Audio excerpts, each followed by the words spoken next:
नमस्कार दोस्तों, मैं आप सभी का एक बार फिर से स्वागत करता हूं करेंट अफेयर्स की इस नई वीडियो में। आज की जो वीडियो मैं आपके सामने डिस्कस करने जा रहा हूं, ये 24 ऑफ जैन 2025 पे द हिंदू से ली गई है। तो चलिए आइए देखते हैं आज की अपनी पहली न्यूज़ को। हमारी पहली न्यूज़ है India's journey towards tuberculosis elimination, TB उन्मूलन की ओर भारत का सफर।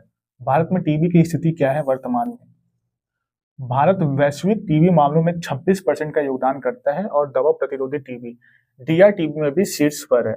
राष्ट्रीय टीबी उन्मूलन कार्यक्रम का लक्ष्य 2025 तक टीबी का उन्मूलन करना है, जो कि संभव नहीं दिख रहा है। संवेदनशील समूह, उच्च जोखिम वाले समूहों में प्रवासी मजदूर, कुपोषित लोग और पेशागत जोखिमों से जुड़े लोग शामिल हैं। सिलिकोसिस, कुपोषण और सह रुग्णताएं टीबी के जोखिम को बढ़ाती हैं। कार्यान्वयन में चुनौतियां, निदान सुविधाओं की सीमित पहुंच और उन्नत उपचारों की उच्च लागत। ग्रामीण क्षेत्रों में कर्मचारियों की कमी समय पर निदान और उपचार को बाधित करती है। किए गए प्रयास क्या हैं अभी तक के? केरल में कुडुम्बश्री जैसे प्रयासों ने सामुदायिक भागीदारी को बढ़ावा दिया है। इस तरह की जो लाइंस होती हैं, अगर आप अपने मेंस में लिखते हैं तो आपके नंबर्स में काफ़ी हाइक देखने को मिलती है। और ये जो लाइंस मैं आपके सामने लेकर आता हूँ, ये काफ़ी स्टैंडर्ड होती हैं। तो अगर आप चाहें तो इनमें से जो भी आपको पसंद आए वो अपने कॉपी में लिख लें, ताकि इनसे जुड़े, जैसे अभी मैं टीबी के मुद्दे को डिस्कस कर रहा हूँ, तो इसमें से कुछ 1-2-4 लाइनें आपको ऑलरेडी लिख लेनी चाहिए अपनी कॉपी में, ताकि जब कभी आप मेंस का आंसर राइटिंग करें तो उन लाइन्स को रिकॉल करके लिखने की उसमें कोशिश करें। जैसे ये वाली जो लाइन थी, केरल में कुडुम्बश्री जैसे प्रयासों ने सामुदायिक भागीदारी को बढ़ावा दिया। तो इन तरह की लाइंस को आप अपने आंसर्स में दिखा सकते हैं। विकेंद्रीकृत दृष्टिकोण और नेतृत्व की भागीदारी से टीबी में कमी आई है। ठीक है। समाचार का महत्व किस लिए है? जीएस पेपर 2 में है, जीएस पेपर 3 में है और एसए में है। यूपीएससी में कभी क्वेश्चन पूछे गए हैं। Discuss the challenges in eliminating tuberculosis by 2025 as per the sustainable development goals, SDGs, GS paper 2 2021 में पूछा गया है। ठीक है।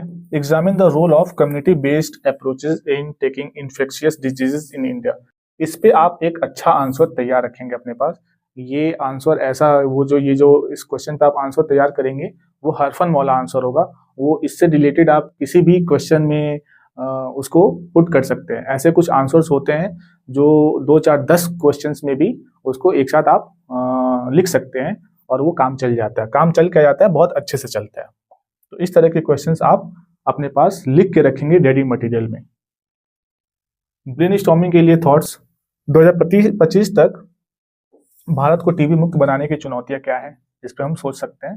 टीबी उन्मूलन में सामुदायिक स्वास्थ्य कार्यकर्ताओं की भूमिका, इस पे हम सोचेंगे। भारत में टीबी का सामाजिक और आर्थिक प्रभाव, इस पे हम सोचेंगे। ठीक है, बढ़ते हैं अगले न्यूज की तरफ। Is poverty being accurately measured in India? क्या भारत में गरीबी का सही आकलन हो रहा है? मुख्य मुद्दा क्या है? हाल ही में जारी किए गए घरेलू उपभोग व्यय सर्वेक्षण ने गरीबी में गिरावट दिखाई, लेकिन डेटा और पद्धतियां में असंगतता के कारण इसके सही होने पर सवाल उठ रहे हैं। गरीबी आकलन का परिवर्तन, पहले के आकलन क्या रहे हैं 1970 से 2005 तक में। उपभोग व्यय के आधार पर एनएसओ के आंकड़ों का उपयोग किया गया। नई पद्धतियों बहुआयामी गरीबी सूचकांक एमपीआई का उपयोग करती हैं। नई पद्धतियां जो है वो एमपीआई का उपयोग करती हैं, लेकिन इनमें असंगतता है। इस बात को हमें एडमिट करना पड़ेगा। ग्रामीण शहरी विभाजन क्या है? ग्रामीण क्षेत्रों में गरीबी में कमी स्पष्ट है, जबकि शहरी गरीबों को आवास और रोजगार पर ध्यान देने की आवश्यकता है। सिफारिशें क्या रही हैं, क्या है इसके संदर्भ में? गरीबी रेखा को परिभाषित करने के लिए एक मानक पद्धति पर सहमति आवश्यक है। इस लाइन को हम लिखेंगे, अपने आंसर्स में भी दिखाएंगे। स्वास्थ्य, शिक्षा और बुनियादी सुविधाओं तक पहुंच को ध्यान में रखते हुए बहुआयामी दृष्टिकोण अपनाया जाना चाहिए।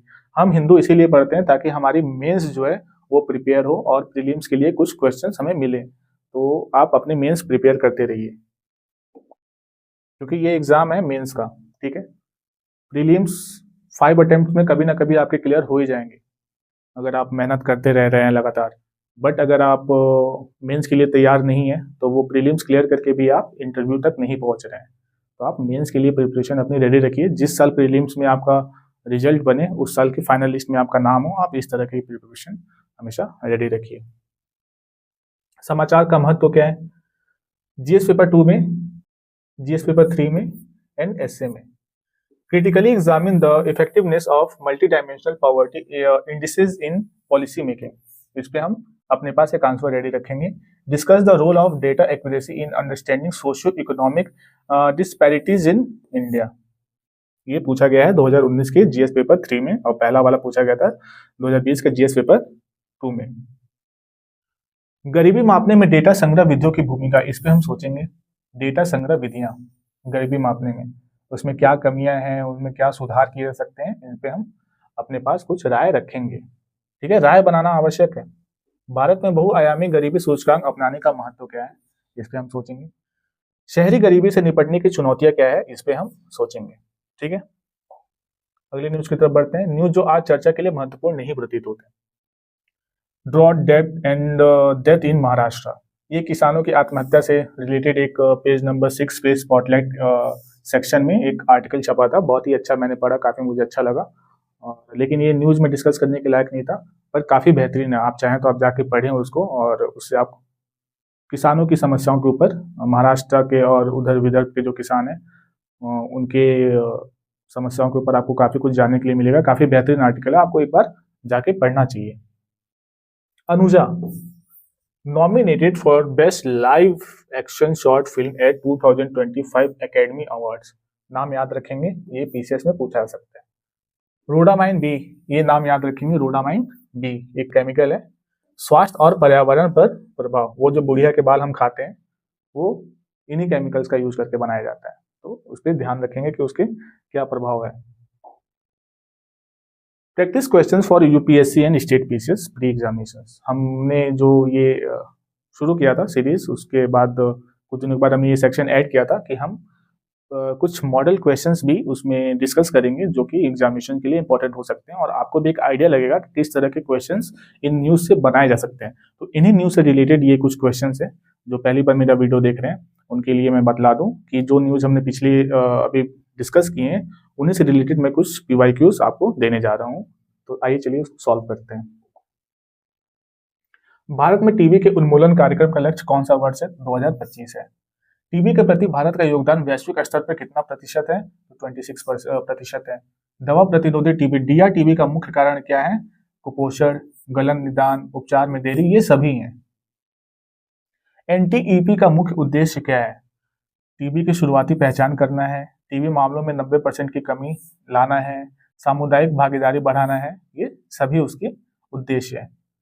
टीबी के उपचार में सबसे बड़ी बाधा क्या है? टीबी के उपचार में सबसे बड़ी बाधा है मानव संसाधन की कमी, ये है। उच्च लागत वाले परीक्षण, ये भी है। जागरूकता की कमी, ये भी। अवेयरनेस की कमी भी है, यानी कि ये सभी हो जाएंगे। गरीबी की बहुआयामी सूचकांक MPI किस पर आधारित है? शिक्षा और स्वास्थ्य पर आधारित है। भारत में शहरी और ग्रामीण गरीबी में प्रमुख अंतर क्या है? शहरी क्षेत्रों में रोजगार और आवास मुख्य मुद्दे हैं। Option C. गरीबी रेखा निर्धारित करने के लिए मुख्य मानदंड क्या होना चाहिए? आय, स्वास्थ्य, शिक्षा और बुनियादी सुविधाएं, ये होनी चाहिए मुख्य। ये लाइंस आप अपने मेंस के आंसर्स में भी लिख सकते हैं, और ये प्री के लिए भी याद रख सकते हैं। भारत में गरीबी आकलन के लिए किस संस्था का डेटा उपयोग किया जाता है? तो NSSO। ठीक है, तो इसी के साथ आज की ये वीडियो समाप्त होती है।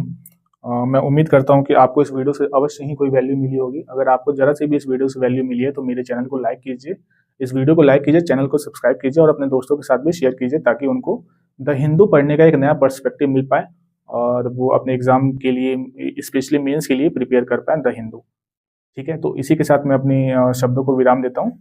धन्यवाद, नमस्कार।